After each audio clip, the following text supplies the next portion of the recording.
Hello, welcome to another edition of An English Guy Watching Wrestling. I'm the English Guy, I'm Nick. Thank you so much for clicking on another video, I do appreciate it.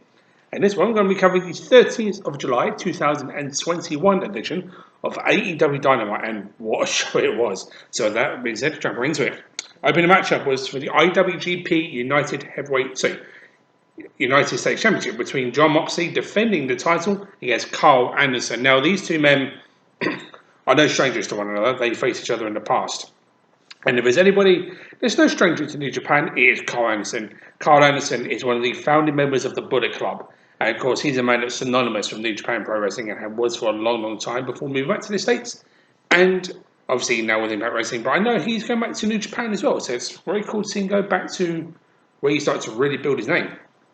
And in all seriousness, this was a superb matchup to showcase his skills as a singles wrestler because he's very, very good. But when you're facing Jon Moxley, who's been a very good champion and is now the United States, IWGP United States champion, who has had more title defenses than anybody else. And when you put these two together, you're going to get a good match, and you got a very good match here.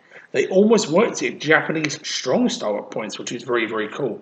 That being said, both men really put on a good, hard-hitting, back-and-forth matchup. Some very, very good wrestling from both men, to be honest. But this was definitely a showcase of what it's all about for the championship. And this was a really good back-and-forth matchup. There was no real clear-cut advantage to either man throughout the entire match until Jon Moxley did manage to get the upper hand just slightly and hit the paradigm shift for the 1-2-3. But Karl Anderson had a very good showing here. And this was a very good matchup from Jon Moxley too. The counter wrestling from here in this was superb, especially we countered the stun gun, well, the attempted stun gun, shall we say, from the top rope by Karl Anderson. Moxley countered it very, very well and did a great job. And this was what an opening matchup as a time match can be. Very good back and forth wrestling, very good counter wrestling, and there's not much these two guys didn't do that didn't make any sense. They did everything very well. It was a very well-paced matchup too. That was the best thing. They didn't really let the foot off the pedal. They didn't go 100 miles either. So that was a good thing. They kind of they kind of kept the pace going at a very good pace throughout the whole time, and it worked. This was a good opening matchup. So definite thumbs up to both men for producing a very good opener. So thumbs up for sure. And this matchup was Brian Cage defending the FTW World Heavyweight title against Ricky Starks. Now, this has been building in Team Taz for some time. Ricky Starks has been trying to be more of a leader inside of Team Taz. Not above Taz, I'll say that. Then in recent times with Will Hobbs, Hook, and Brian Cage having some disagreements. And it proved it because Ricky Starks defeated Brian Cage after a title shot, a belt shot from Hobbs onto Cage whilst the referee distracted. Ricky Starks hit the spear, got the 1-2-3, and I was not expecting it because for two reasons. Number one, Brian Cage has been a great champion. Even though the FTW Championship belt isn't officially recognised, he's been a good champion and he's held the title well. But I will say this, I think Ricky Starks is one of the future stars of AEW for sure. He's got championship material written all over him, he's got star power, he's got charisma, and he's got the ability in the ring to back up as well. And he did. He became the new FTW World Champion. So to see Team Taz screw over Brian Cage was a bit of a shock. Did not see it coming. Even though there's been dissension, I wasn't too sure how it was going to play out. I was not expecting it to play out that way, but that was the ending, and that was towards the end of the match. The match itself between these two was very good. A very good showcase of what both men, in terms of their abilities to be. Ricky Starks is a great all-rounder. Brian Cage has the power in spades. He's the machine. He's arguably, apart from Will Hobbs, the strongest man in all of AEW.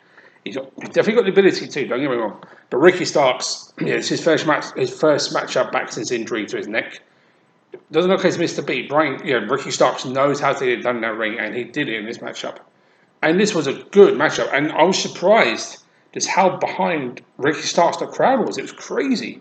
He was he was over like nothing else. And I was not expecting that, to be honest. Even though both men are technically heels, obviously, if you have to pick a side, you have to pick a side. That's kind of what the fans did here with Ricky Starks, which again I did not expect, but it worked, and this was a good, fun matchup. To be fair, and Ricky Starks was great. So was Brian Cage, and I enjoyed this matchup. An ending I did not see coming at all, but an ending that does make sense. To be fair, but an ending to what was a very good time match. To be fair, and I thought this was a good showcase from both men and a new FTW World Champion, and maybe even though it's not an officially recognised title, it's a championship belt nonetheless. As strange as it sounds to say that, but there you go. Ricky Starks won, and it was a good matchup. This one, I did enjoy it. So thumbs up to both people, both men.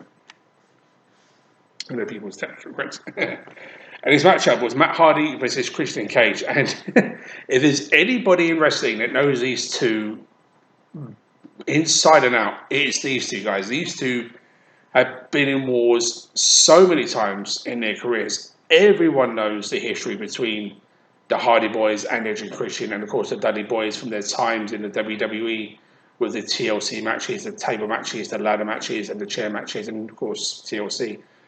The history speaks for itself, and these two men have met so many times, but this was their first ever one-on-one meeting in AEW, and the magic after 20 plus years was still there. This was superb stuff from both men, and Christian Cage, arguably one of the very best workers in wrestling right now. He's just so good.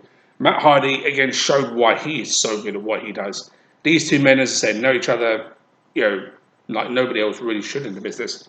But they showed it. They did some very good old school stuff. When you saw someone knew what that person was going to do, they tried to counter it and do something else. They also did some very good chain wrestling. And it's good wrestling full stop. The work rate from both veterans of the business, like these two in this one, was really, really, really good. And I thought this was a good showcase, again, to two long-time veterans, and I'm going to say it, legends in the business by this point. Had a cracking matchup. Not the first time they've done that, of course, in their careers, but they certainly know. Sorry, flying in wrong way. Certainly knew how to showcase after 20 plus years they could still have a great matchup, and they did it in this one for sure. So Matt Hardy and Christian Cage take a bow because he produced a heck of a matchup. Definite thumbs up for this one. Really good stuff. So there we go. This matchup was Wheeler Yuta versus Sammy Guevara. Now, this was Sammy Guevara's first match back since he's lost to MJF a few weeks ago on Dynamite, which was an outstanding matchup.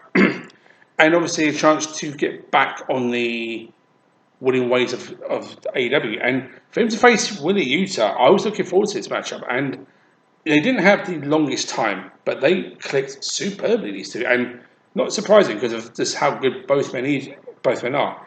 Even though Sammy won the matchup, Wheeler Yuta had a great showing in this matchup. He's had great showings since he's been in AEW since day one, and I thought it was a great matchup between both men. It wasn't the longest matchup, and it's pretty cool to see that. And I thought this was a good matchup from both men. They worked hard, and they both worked a great matchup. And not the longest matchup, it was a fun matchup, to be fair. And it was a good win for Sammy Guevara, but Wheeler Yuta lost nothing in this matchup. Did a very good job. So thumbs up to both men for producing a good matchup.